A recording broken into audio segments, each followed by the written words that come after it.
Buenas tardes a todos y todas. Bueno, ahora estamos acá para poder continuar la segunda parte del video anterior que hablaba sobre el tema del coronavirus en materia laboral. En esta oportunidad vamos a compartir con ustedes las preguntas más frecuentes y más conflictivas, si se quiere decir, sobre temas laborales en el coronavirus que he ido recibiendo a lo largo de estos días por parte de tanto empresas como empleados. Creo que muchas de esas, si bien bueno, estamos acá ahora en Bolivia, creo que muchas de estas preguntas también satisfacen la respuesta a muchos países de Sudamérica que podrían ser beneficiados con algunos consejos útiles que voy a tratar de brindarles. Sí, la intención simplemente es de pregunta-respuesta porque creo que en estas hermenéuticas, en estos videos hay que ser bastante práctico y pragmático para dar soluciones específicas y hemos conversado de manera general sobre el tema en el anterior video. Vamos a la primera pregunta. ¿Cómo cumplo con la obligación de prevención e identificación del coronavirus en mi empresa? Sabemos que la normativa emitida por el Gobierno Nacional ha establecido la obligación de las empresas de no solamente otorgar licencias, etcétera, sino también de establecer mecanismos de prevención e identificación dentro de la empresa para poder evitar la propagación de la enfermedad. Entonces, una de las preguntas frecuentes es ¿cómo lo hago? Las recomendaciones que yo les doy específicamente son las siguientes. Primero, establezcan un formulario de reporte al ingreso de sus instalaciones, un formulario pragmático basado en un sí o un no, donde tú estableces los síntomas específicos del coronavirus, como son fiebre, malestar, dolor de garganta, tos seca, etc. Y el trabajador simplemente chequea en el formulario sí o no. Ante la presencia de 2 y si tú quieres 3 síntomas, no debería ese trabajador poder ingresar a la empresa. Con eso estás generando un mecanismo de prevención.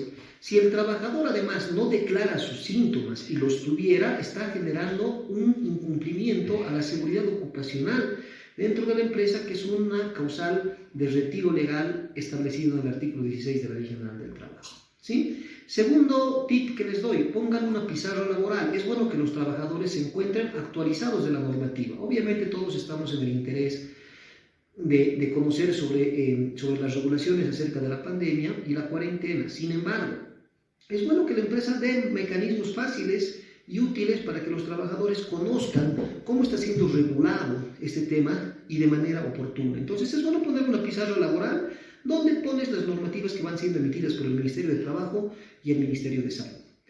Tercero,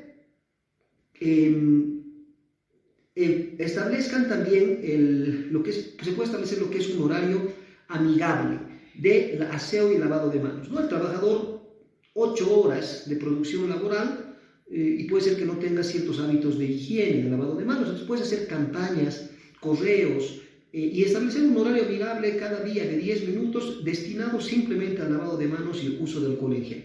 Y obviamente tienes que dotarles de barbijos, de guantes, de alcohol en gel principalmente. Y no sea suficiente con otorgárselos, sino de documentar la entrega. Porque es importante esto cuando existan fiscalizaciones por parte de las entidades reguladoras, donde tú vas a cumplir con decir que has cumplido con la entrega de todos los insumos higiénicos y medicamentos que correspondían a la actividad que tú tienes. Segundo, ¿cómo implemento el teletrabajo en mi empresa y si esto es posible? Esta es una pregunta que la voy a intentar de responder rápido, pero es bastante compleja. Por lo menos en Bolivia no hay una regulación específica sobre el teletrabajo, ¿ya? Hay un convenio y de hecho en Sudamérica no existen regulaciones específicas y normativas, salvo en Colombia con el libro blanco del teletrabajo. Se los recomiendo, pueden poner en Google libro blanco del teletrabajo y realmente es un avance en Sudamérica respecto a las condiciones técnicas, condiciones ocupacionales y otros aspectos contractuales inclusive del teletrabajo, que fue elaborado por el Ministerio de Trabajo en Colombia. Entonces es un documento bastante útil. Y en Argentina también ha habido algún avance al respecto. Sin embargo, los demás países, y especialmente Bolivia, no tienen una regulación. De hecho, el artículo 4 del decreto reglamentario a la Ley General del Trabajo determina que no se reconoce como empleado al que realiza trabajo desde su domicilio sin asistir cotidianamente a la empresa. Regulación de 1943 que no condice con la realidad actual, donde necesitamos, principalmente en estos tiempos de cuarentena, trabajar a domicilio con el uso de las tecnologías de la información.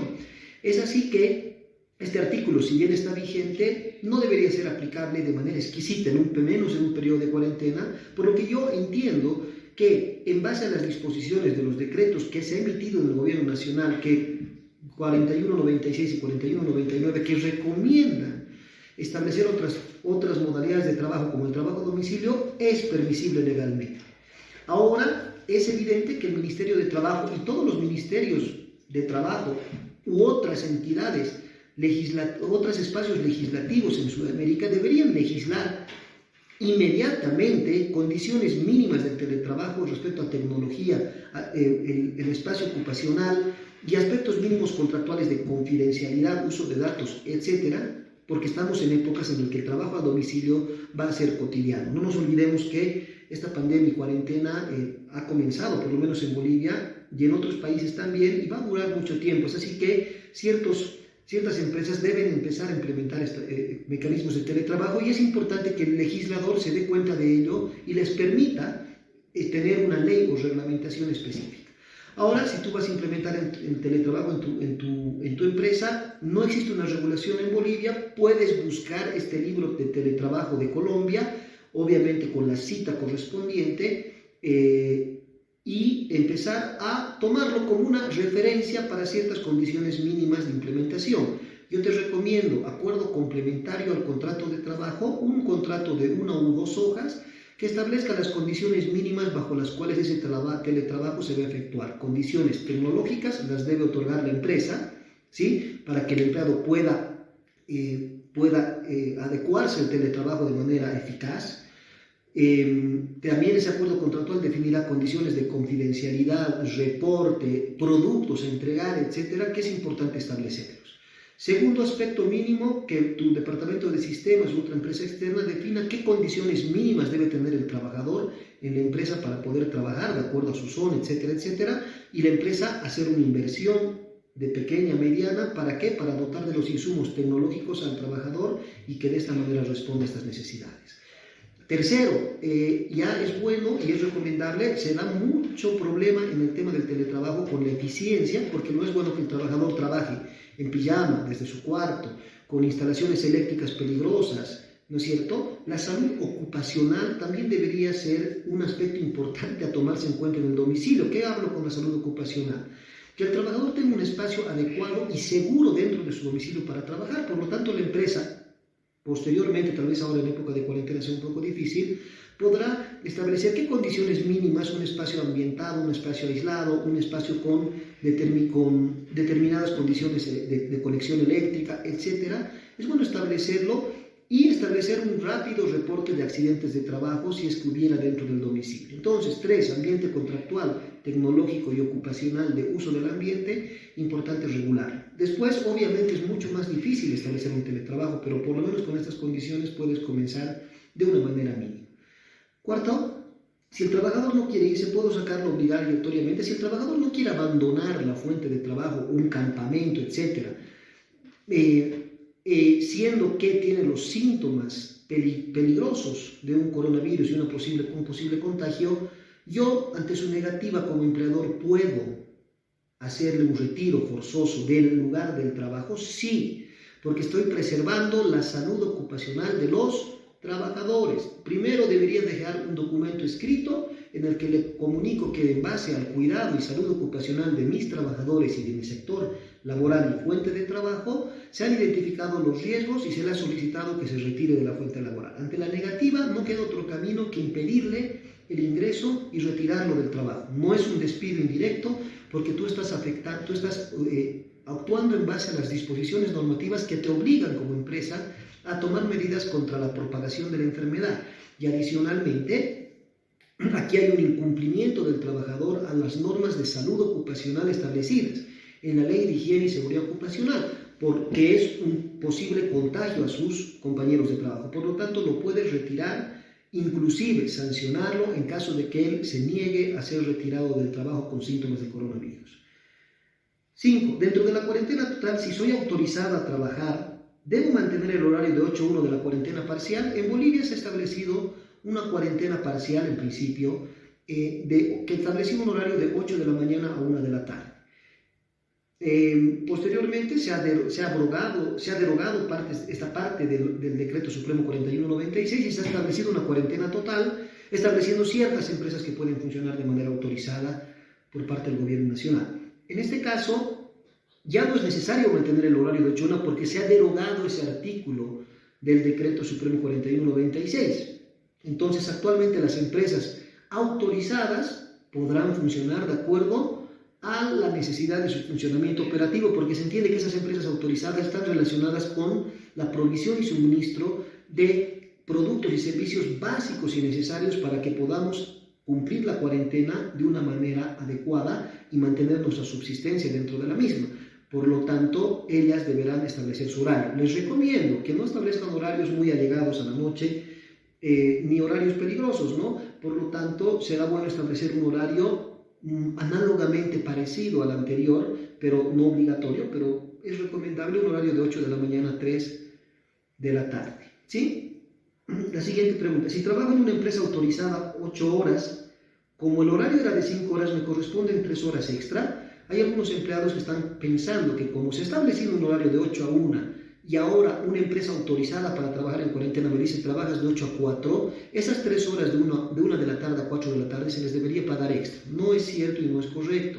¿Por qué? Porque esta jornada parcial ha sido derogada, ¿sí? Adicionalmente, esta jornada estableció una reducción de 5 horas, pero empresas autorizadas pueden establecer un horario siempre cumpliendo con el artículo 46 de la Ley General del Trabajo, que establece un trabajo de 8 horas para personal común y 12 horas máximas para el personal de confianza. Entonces, no te corresponde 3 horas más si es que estás trabajando 8 horas hoy en una empresa autorizada a trabajar en cuarentena, ¿sí?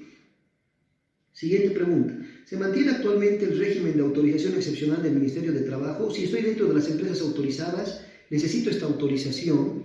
¿Qué quiere decir esto? Si actualmente necesito hacer el trámite ante el Ministerio de Trabajo para hacerme autorizar como empresa a funcionar aún con la cuarentena total. Anteriormente, el Decreto Supremo 4196 y el Comunicado 9 2020 del Ministerio de Trabajo establecía un procedimiento de autorización que se hacía ante el Ministerio de Trabajo. Este procedimiento de autorización solo tenía vigencia hasta el anterior viernes. El punto 1 del Comunicado 9-2020 quedó sin efecto, por lo tanto, y también las disposiciones del Decreto Supremo 4196 en la práctica han quedado sin efecto, ¿sí? Sin efecto las autorizaciones por parte del Ministerio de Trabajo. Actualmente el decreto de cuarentena total establece de manera, si se quiere, automática la autorización a ciertas empresas que taxativamente las señala: policía, sector de salud, militares, prensa, empresas farmacéuticas, entidades financieras y de valores, etcétera, designadas específicamente en el Decreto Supremo 4199, que pueden funcionar de manera excepcional. No obstante, ya no determina un procedimiento de autorización, por lo tanto se entiende que la autorización es automática, ¿ya? 8. ¿Me pueden obligar a tomar vacaciones durante la cuarentena total? Un aspecto totalmente controversial. Muchas empresas están obligando a sus trabajadores a tomar vacaciones. Yo no les he recomendado esto a mis clientes ni a las empresas con las que trabajo. ¿Por qué? Porque las vacaciones buscan un fin específico y su espíritu legislativo es el descanso físico y psicológico del trabajador. Esto es indudable, ¿no es cierto? Es para ello que están instituidas las vacaciones. Inclusive se prohíbe el pago en dinero de las vacaciones, más allá de 2 gestiones, etcétera, porque lo que se busca es el descanso del trabajador. Aspecto que se vería impedido y obstaculizado si es que estamos dentro de una cuarentena total. Un trabajador no puede tener un descanso físico y psicológico en un periodo de cuarentena. Por lo tanto, hacerlo, desde mi perspectiva, desnaturaliza lo que es el uso de las vacaciones y su fin primordial. En ese sentido, no existe ninguna disposición específica del Ministerio de Trabajo al respecto, pero yo entendería que por un principio de razonabilidad, que es un principio básico del derecho laboral, un principio de irrenunciabilidad de derechos laborales y un principio, incluso inclusive protector del indubio pro operario, que en caso de duda se aplica la interpretación más favorable al trabajador, no se debería obligar a usar un derecho laboral. El derecho laboral tiene, como todo derecho, la característica de uso y goce, ¿sí? Por lo tanto, nadie puede obligarme a usarlo y gozarlo si no es cuando yo lo disponga. Por lo tanto, hacerlo es un riesgo porque posteriormente el Ministerio puede emitir un comunicado al respecto o sencillamente el trabajador, bajo el principio de irrenunciabilidad de los derechos laborales del artículo 48 de la Constitución, sencillamente aceptar las vacaciones y posteriormente demandarlas porque se entiende que son irrenunciables los derechos laborales y pese a que yo haya accedido a firmar un documento, este documento es nulo. Es en ese sentido que entiendo que obligar a tomar vacaciones no es lo correcto.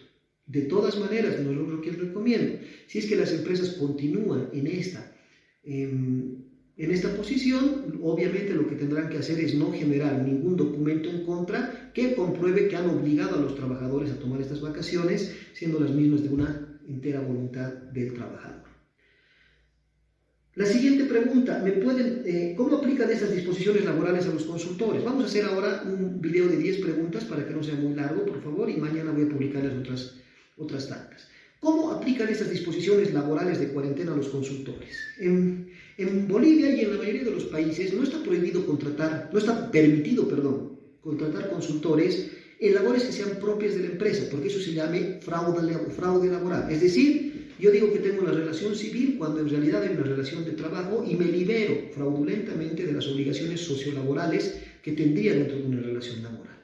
Por ello, la normativa en Sudamérica generalmente establece, y en Bolivia específicamente el Decreto Supremo 107 y Resolución Ministerial 446/2009, establece específicamente que no se puede contratar consultores en el sector privado en labores que sean propias y permanentes de la empresa. ¿Sí? ¿Propias cuál es? Resolución Administrativa 650/2007. Se entiende por labor propia aquella sin la cual el giro habitual de la empresa no podría cumplirse ni su objetivo económico, ¿no? Entonces, es una labor sin la cual la empresa no podría funcionar, netamente relacionada a su corpus organizacional. No puedo contratar consultores. En ese sentido, la respuesta será que a los consultores, verdaderamente consultores, enmarcados en una relación civil en labores no propias de la empresa, no corresponderá ninguna de las condiciones laborales establecidas. Obviamente, el contratante deberá tener también seguridad con terceros denominados clientes, consultores, etcétera, para cuando visiten sus oficinas. Pero, sin embargo, en el sector público sí hay una diferencia con lo que es el consultor en línea. La Ley de Pensiones define un reglamento también de desarrollo parcial a la misma, establece como concepto de 3 tipos de consultores: consultor del sector privado, consultor por producto, que entrega simplemente un producto, y consultor de línea solamente establecido en entidades públicas. Ese consultor de línea sí es en labor propia, sí cumple un horario, sí marca, sí está dentro de la empresa. Es una violación del derecho público a los derechos de un ciudadano, ¿no? Pero bueno, más allá de ese análisis, ese consultor de línea sí cumple las características de un trabajador, pero no se le reconoce como trabajador por una simple disposición normativa. Sin embargo, siendo que comparte un espacio con los demás trabajadores y comparte un horario, sí le deberían aplicar la mayoría de estas disposiciones de seguridad y prevención. La última pregunta: ¿qué pasa si hay un convenio colectivo suscrito con el sindicato que me determina la posibilidad de un trabajo excepcional? No, esto no. Hablaba anteriormente, hubo un respeto de un horario de trabajo. Uno de los comunicados del Ministerio de Trabajo hablaba anteriormente de que los convenios colectivos suscritos entre empleado y empleador con el sindicato que establezcan un horario de cuarentena y trabajo excepcional serán respetados. Obviamente que no. Ningún convenio colectivo puede estar por encima de una disposición normativa que es el Decreto Supremo 4199. Yo no puedo simplemente con mis trabajadores acordar trabajar excepcionalmente si no estoy dentro del marco de posibilidad de autorización del Decreto Supremo 4199. Así, el convenio colectivo estará supeditado al cumplimiento de la norma. Caso contrario, no puedo aislarlo y establecer un cumplimiento atípico de ese convenio colectivo fuera de la normativa laboral. ¿Sí? Esas serían las 10 iniciales preguntas que tenemos. Yo voy compartiendo con ustedes otras preguntas, espero el día de mañana. Les agradezco mucho la atención y bueno, por favor, les pediría, si es de su interés, dar aquí abajo al botón de suscripción, suscribirse a la página y también al botón de la campanita para recibir notificaciones prioritarias respecto a la misma. Les agradezco mucho.